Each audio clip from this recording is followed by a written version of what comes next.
우리가 사람을 대할 때, 그 사람을 알고자 할 때 우리는 가장 먼저 그 사람이 누구인가를 묻게 됩니다. 이것은 그 사람의 신분을 알기 위해서 꼭 필요한 질문입니다. 이것을 대답하기 위해서 사람들은 나는 이런 사람입니다 하면서 명함을 내놓습니다. 명함에는 그 사람의 이름과 직장, 직함이 기록되어 있기 때문에 우리가 명함을 보아도 그 사람이 누구인가를 어느 정도 짐작할 수가 있습니다. 그러나 사람을 보다 더 정확하게 알기 위해서는 이 질문만으로는 부족합니다. 그가 누구인가라는 질문과 함께 반드시 물어야 할 질문이 하나 있는데 그것은 그가 어떤 사람인가 하는 것입니다. 여러분, 그 사람의 교양이나 인품, 성격 등과 같은 인물의 됨됨이에 대해서 알아봐야 한다는 것입니다. 이 질문에 답하기 위해서 명함을 가지고 다니는 사람은 아무도 없습니다. 명함에는 그런 것들이 쓰여져 있지 않기 때문입니다. 그러나 정말 중요한 질문입니다. 오히려 그가 누구인가 보다 그가 어떤 사람인가가 더 중요하다고 말할 수 있습니다. 안타깝게도 남에게 사기를 당해 곤란을 겪는 사람들이 우리 주변에 있습니다. 그런 일을 당하게 되는 데는 저마다 나름대로의 이유가 있겠지만 대부분의 경우는 그가 누구인가라는 질문에 대한 답은 얻었는데 그가 어떤 사람인가에 대한 답은 소홀히 했기 때문입니다. 너무 쉽게 믿어버리고 돈을 건네주거나 보증을 서주었다가 덜컥 사기를 당하게 된 것입니다. 우리는 인간이기 때문에 누구나 이와 같은 약점이 있습니다. 누구인가에 대한 대답을 가지고는 어떤 사람을 믿을 수도 없고 마음을 열 수도 없습니다. 그러므로 우리는 그가 누구인가에 대해서는 물론이거니와 그가 어떤 사람인가에 대해서 반드시 알아야 합니다. 하나님은 인간의 이러한 약점을 너무나 잘 아십니다. 그렇기 때문에 거룩하신 자신을 계시할 때 하나님이 누구인가 하는 것뿐만 아니라 하나님이 어떤 분인가에 대해서도 분명하게 말씀해 주셨습니다. 먼저 하나님이 누구인가에 대해서는 이렇게 대답하셨습니다. 나는 여호와이니라. 한번 따라합니다. 나는 여호와이니라. 자, 여호와라는 이름의 뜻이 무엇입니까? 지존자, 스스로 있는 자라는 뜻입니다. 하나님은 영원부터 영원까지 지존하시는 분이십니다. 이 대답을 들으면 참 대단한 하나님이시구나 하는 생각이 절로 듭니다. 그러나 이것만으로는 하나님이 어떤 분인지 제대로 알 수 없습니다. 그래서 하나님은 선지자들의 입을 빌려서 하나님이 어떤 분이신가에 대하여 말씀해 주셨습니다. 자비로우시며 은혜로우시며 노하기를 더디하시며 또 인자와 긍휼이 풍성하신 하나님이시라는 사실을 말씀해 주셨습니다. 이 말씀을 들을 때 우리는 하나님이 이런 분이시구나 하는 것을 비로소 알게 됩니다. 예수님도 자신을 우리에게 계시하실 때 자신이 누구이며 어떤 구원자인가를 함께 말씀해 주셨습니다. 우리가 함께 읽어나가고 있는 요한복음 첫 페이지를 펼쳐보게 되면 첫 구절에서 예수님은 자신을 말씀으로 소개합니다. 그리고 나서 빛이라고 말씀하시고 있고 생명이라는 말로 말씀하시기도 하셨습니다. 예수님이 누구인가에 대해서는 이런 용어들만 들어도 어느 정도 우리가 이해할 수가 있습니다. 하지만 예수님이 어떤 분인가에 대해서는 여전히 미흡합니다. 그러므로 오늘 우리가 읽은 성경 말씀 요한복음 10장 11절로 18절에서 예수님께서 드디어 자신이 어떤 구원자인가에 대해서 대답해 주고 있습니다. 요한복음 10장 11절 말씀을 천천히 한 목소리로 봉독합니다. 나는 선한 목자라 선한 목자는 양들을 위하여 목숨을 버리거니와. 자, 요한복음 10장 11절 말씀 보니까 예수님이 자신이 어떤 분인가를 설명해 주고 있는데 따라하십니다. 나는 선한 목자라. 예수님께서 자신이 어떤 구원자인가를 설명하는데 예수님께서 자신을 가리켜 말씀하시기를 나는 선한 목자다라고 이야기하고 있습니다. 예수님께서 자신이 어떤 구원자인가를 설명하시면서 매우 어떻게 보면 낭만적인 비유를 들어 설명하고 있습니다. 예수님께서 자신을 선한 목자로 비유하신 것입니다. 이것은 일종의 상징입니다. 선한 목자라고 하면 우리 마음에 그려지는 이미지가 있습니다. 그러나 우리 마음에 그려지는 그런 이미지만으로는 예수님의 선하심을 다 알 수 없습니다. 우리가 동원할 수 있는 그 어떤 비유도 예수님의 선하심이 얼마나 광범위하고 차원이 높은지를 다 표현할 수 없는 것이 사실입니다. 그럼에도 불구하고 예수님이 선한 목자라는 상징으로 자신이 어떤 구원자인가를 말씀하신 데는 그럴 만한 이유가 있습니다. 선한 목자는 당시 목축을 하면서 살던 유대인들에게 있어서는 가장 이해하기 쉬운 상징이었기 때문입니다. 그러므로 나는 선한 목자라 하시는 주님의 말씀을 우리가 머리로만 받아들이면 안 됩니다. 이것은 마음으로 받아들여야 합니다. 왜냐하면 그것은 예수님이 누구인가에 대한 지식을 얻게 하기 위해서 주시는 말씀이라기보다는 예수님이 어떤 하나님이신가를 가르쳐주기 위해서 주시는 말씀이기 때문입니다. 여기서 선한이라는 말은 좋은이라고 번역하는 편이 훨씬 더 낫다고 봅니다. 왜냐하면 선하다고 하면 흔히 악하다는 말의 반대말로 생각하기 때문입니다. 선하다는 말은 그 성격상 도덕적인 의미를 함축할 수밖에 없습니다. 그러나 오늘 예수님이 자기를 선한 목자로 소개하면서 싹을 받고 남의 양을 치는 삭군 목자와 자신을 비교하고 계시다는 사실을 주목할 필요가 있습니다. 삭군 목자가 악합니까? 꼭 그렇지는 않습니다. 삭군 목자는 돈을 벌기 위해서 일하고 있기 때문에 진정 양떼를 위하는 사람이 아닐 수 있습니다.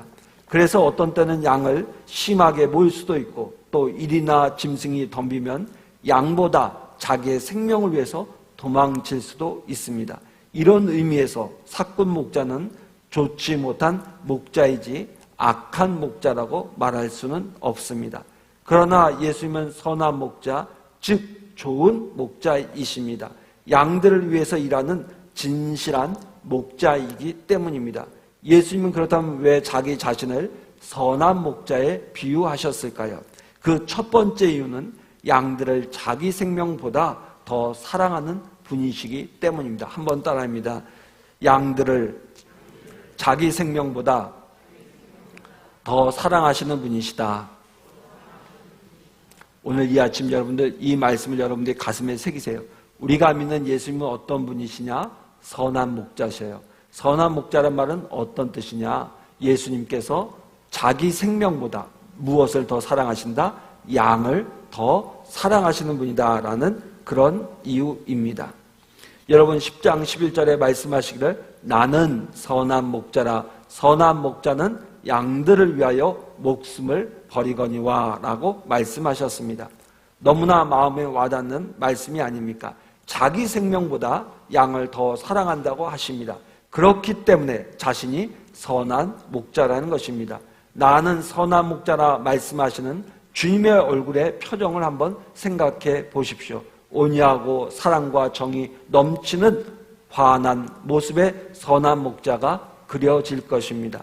목자가 양을 사랑해서 실제로 목숨까지 바치는 사례가 있는지 조사를 해보았습니다. 일반 사회에서 그런 사례를 찾기란 여간 어려운 일이 아니었습니다. 한 사례를 찾기는 했지만 그리 만족스럽지 못했습니다. 그래서 성경을 찾아보았습니다.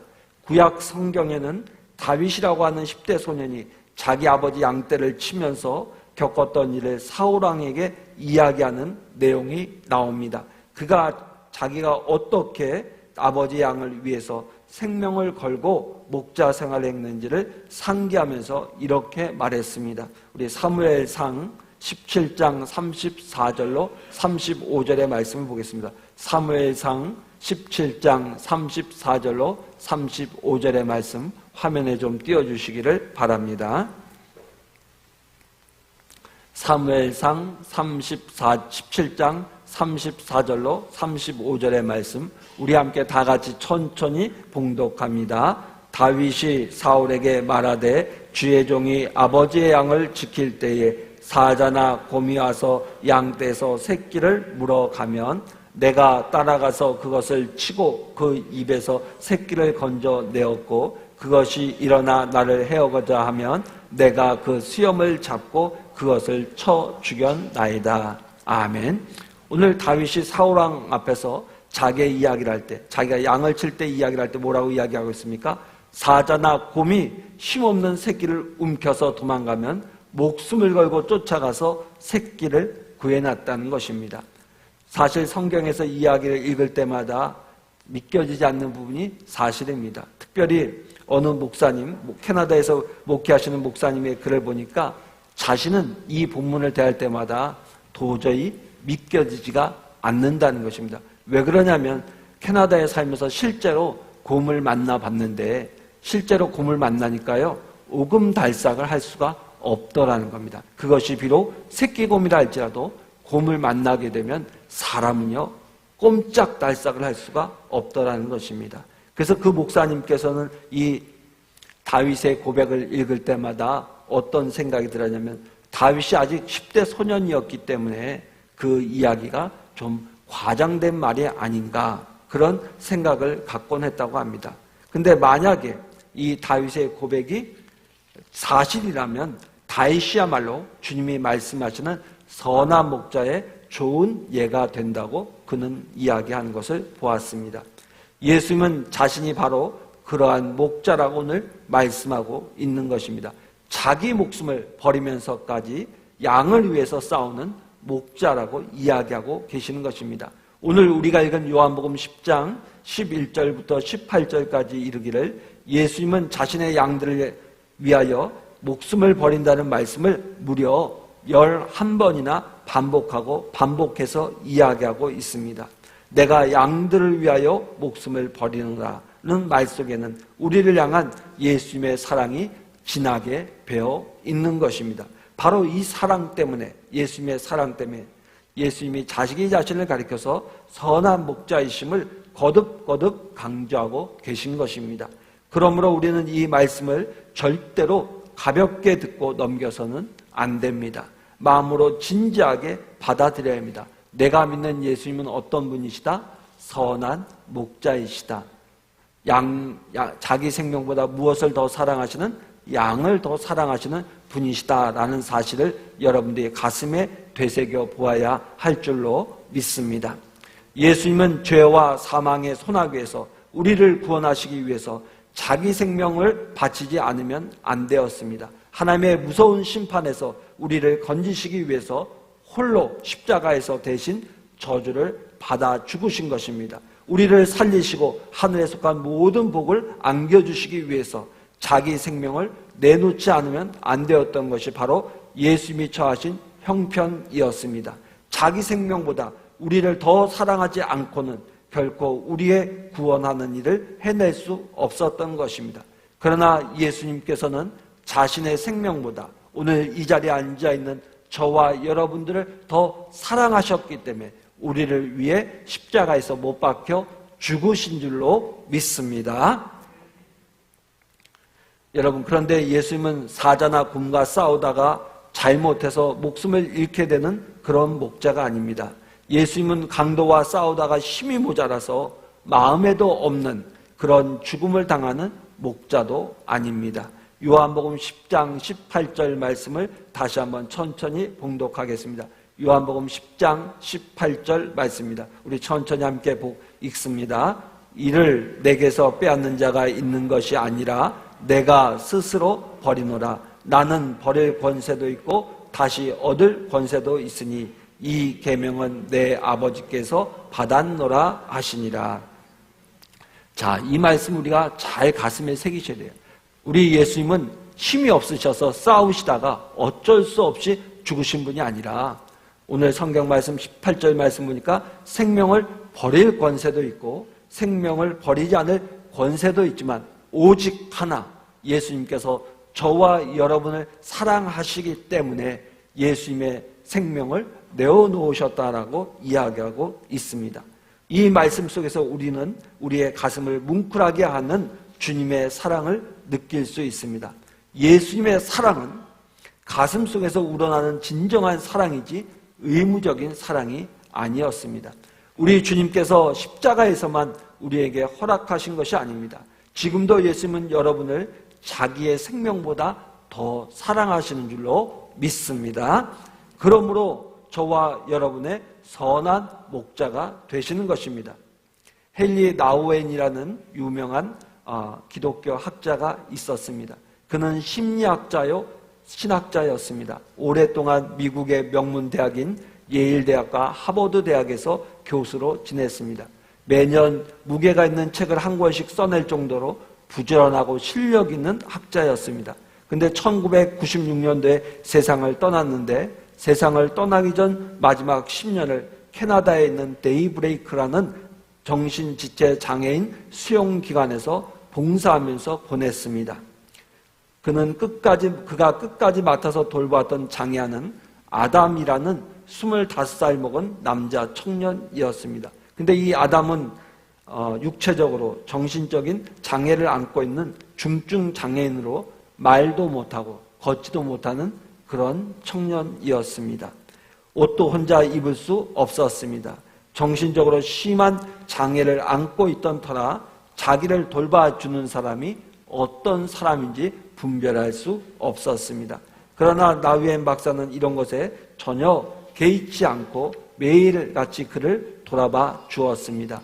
그가 아침에 일어나면 머리도 벗겨주고 옷도 입혀주고 식사 시간에 그의 밥을 먹여주는 데만 꼬박 2시간이 걸렸습니다. 이 필립 얀시라는 유명한 기독교 저술가가 있는데, 그가 나우엔 박사를 찾아와서 대화를 하면서 가는 가운데 이렇게 물었습니다.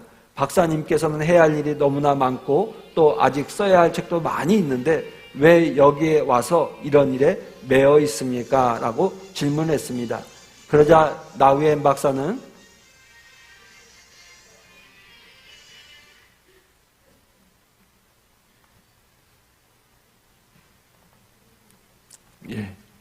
그리고 여러분들 예배드리기 전에 휴대폰은 항상 꺼놓으시든지 아니면 음량을 줄여놓으셔요. 무음으로.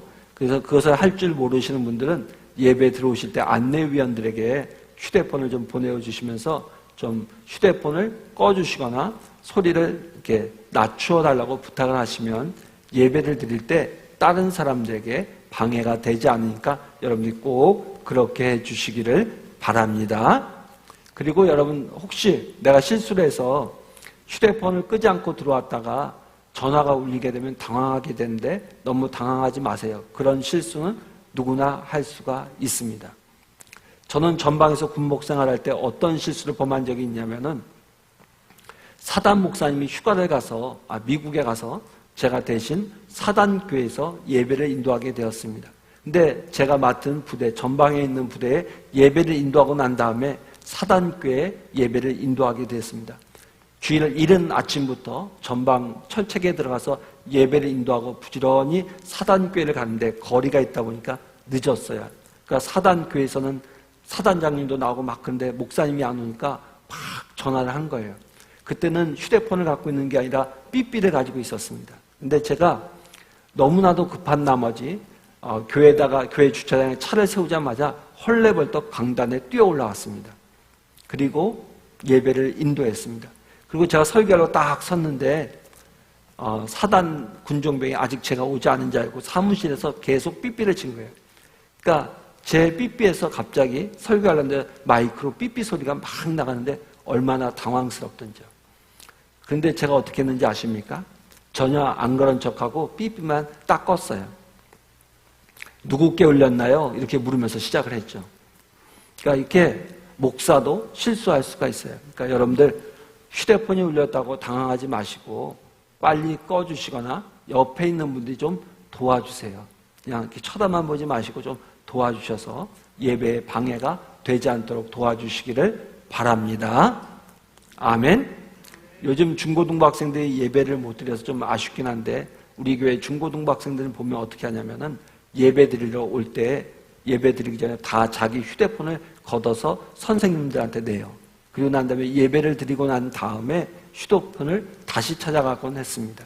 그 모습을 볼 때마다 우리 교회 중고등부 학생들이 참 착하다, 그런 생각을 많이 들었어요. 그러니까 다시 한번 말씀드리는데, 여러분 휴대폰은 예배실 들어올 때 반드시 꺼주시기를 부탁을 드립니다. 자, 필립 얀시라는 분이 이 나우엔 박사님에게 물었어요. 왜 당신은 할 일도 많고 유명한 분인데 왜 여기 와서 이런 일을 하고 있습니까? 물었습니다.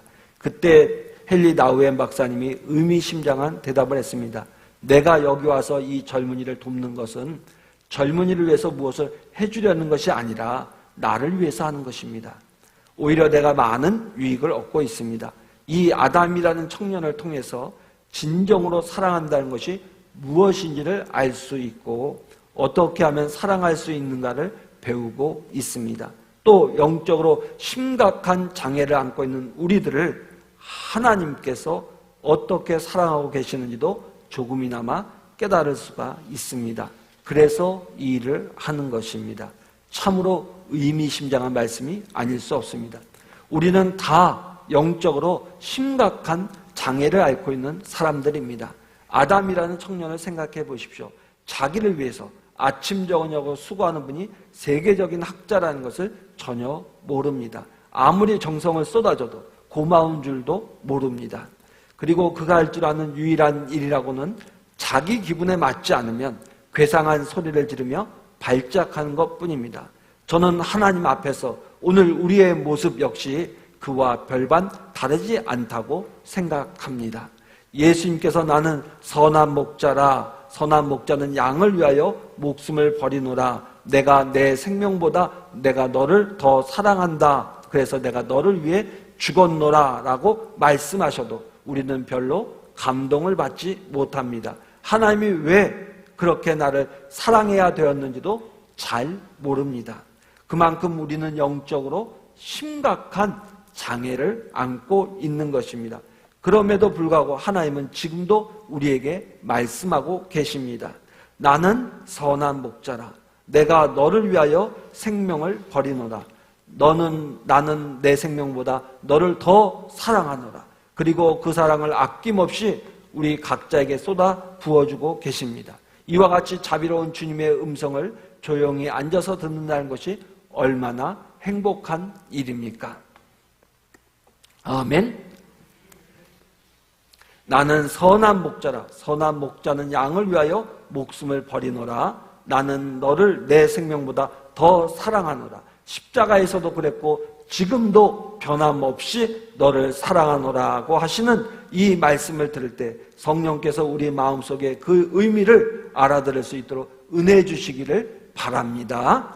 이 말씀이 우리의 마음을 사로잡고 우리의 생각을 새롭게 해서 더러운 생각들이 씻겨지고 전인격적으로 정결하게 되어서 하나님의 자녀로서 은혜와 능력과 지혜를 회복하시는 우리 서면교회 온 성도 되시기를 주의 이름으로 축원합니다. 예수님이 오늘 자신을 가리켜서 선한 목자라고 말씀하시는 두 번째 이유가 있는데 그것 한번 따라 하십니다. 양들을 너무나 잘 아시기 때문이다. 아멘.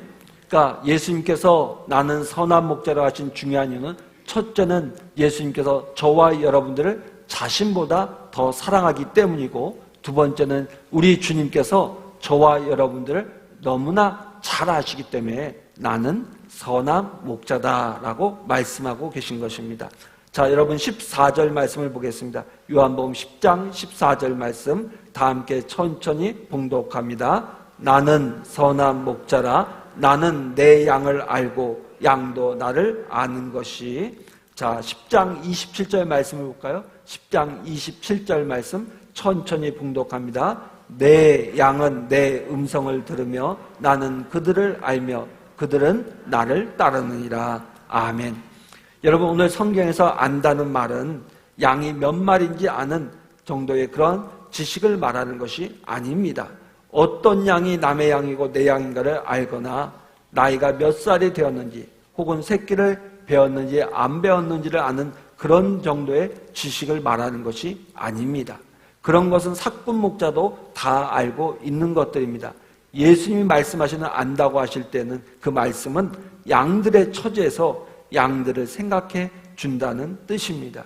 목자가 양들의 처지에 서서 양들의 입장을 이해하고 동정해 준다는 말입니다. 이것을 가리켜서 오늘 성경에서 예수님께서 양들을 안다고 말하고 있는 것입니다.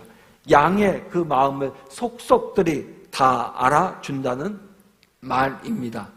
저는 목자가 양들을 안다는 것이 구체적으로 어떤 것인고자 알고자 구약 성경에서 사례를 찾아보았습니다. 그리고 창세기 33장에 나오는 말씀이 그 구체적인 내용이 아닌가 생각이 됩니다. 창세기 33장을 보게 되면 야곱이 20년 동안 처가살이를 끝내고 재산을 모아가지고 고향으로 돌아오는 장면이 나옵니다. 그가 돌아온다는 소식을 들은 형 에서는 부하 400명을 거느리고 의기양양하게 야곱을 맞으러 왔습니다. 그러나 두 사람은 누가 먼저랄 것도 없이 만나는 순간 서로 부둥켜 안고 감격의 눈물을 흘렸습니다. 그때 형 에서가 야곱에게 이런 제안을 합니다. 내 부하들이 이렇게 많으니 우리가 내 양떼를 보호하며 인도하마. 그러니 우리 함께 가자. 이렇게 이야기를 합니다. 에서는 양들의 처지를 생각하지 않았습니다. 에서에게 있어서 목적이 있다면 함께 빨리 집에 가는 것뿐이었습니다. 그러므로 에서에게 양을 맡겼다면 하루아침에 양들을 몰살시킬 수도 있었습니다.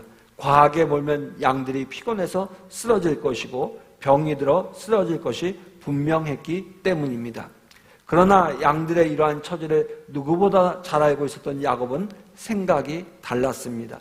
급하게 몰면 안 되지. 새끼가 들었는데 어떤 것은 새끼까지 베고 있는데 그러니 한 달이 걸리던 두 달이 걸리던 양들이 가는 대로 천천히 따라가면서 풀도 먹이고 물도 마시게 해야지.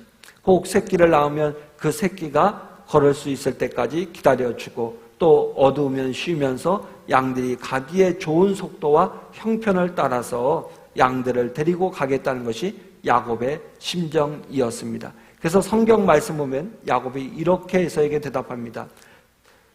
자식과 짐승과 자식의 행보대로 천천히 가겠습니다. 행보대로 가겠다는 표현이 나옵니다.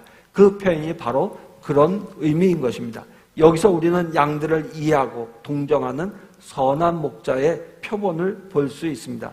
양의 입장에서 양을 이해하고 양에게 좋게 해주려고 하는 것이 야곱의 심정이었습니다. 이것이 바로 양들을 안다고 말한 예수님의 말씀의 의미인 것입니다. 예수님은 자신이 바로 그러한 선한 목자임을 이야기하고 있습니다.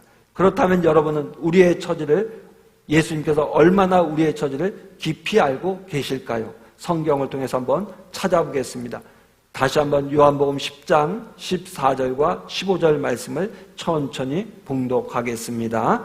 나는 선한 목자라. 나는 내 양을 알고 양도 나를 아는 것. 15절입니다. 다 함께 읽습니다. 시작.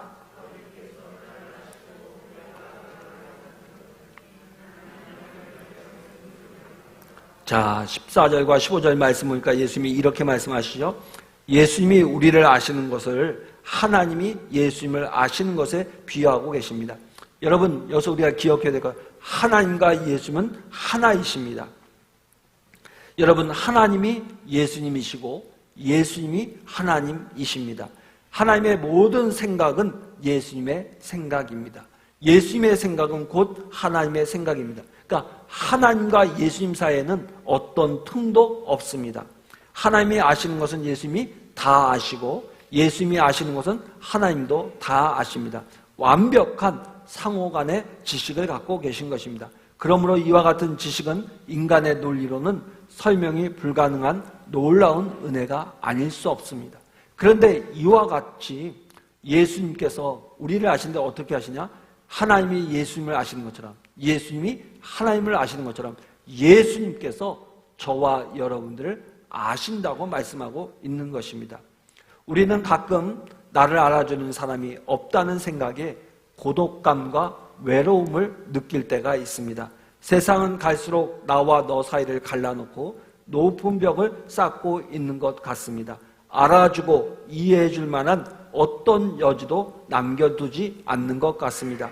세상이 쉴 틈 없이 바쁘게 돌아가는 가운데 나와 너 사이의 관계는 날로 더 삭막해지고 더 외톨이가 되어서 빈 들판에 홀로 서 있는 것 같은 그러한 외로움을 느낄 때가 많이 있습니다. 솔직히 말해서 내 마음을 깊이 알아주는 사람을 찾기 어려운 것이 요즘의 현실입니다. 그래서 그런지 요즘 사람들 사이에서도 대화의 깊이가 점점 얕아지고 있습니다. 그래서 마음속에 있는 이야기를 어디 가서 터놓고 이야기할 때가 아무 데도 없습니다. 그런데 오늘 예수님께서는 우리에게 자신이 선한 목자이심을 이야기하면서 예수님께서 우리의 심정을 누구보다 잘 알고 계시다고 말씀해 주고 있습니다. 어떻게 우리 주님께서는 우리의 형편과 처지를 그렇게 정확히 알 수 있을까요? 성경을 한 곳 찾아보겠습니다. 히브리서 2장 18절 말씀입니다. 히브리서 2장 18절 말씀.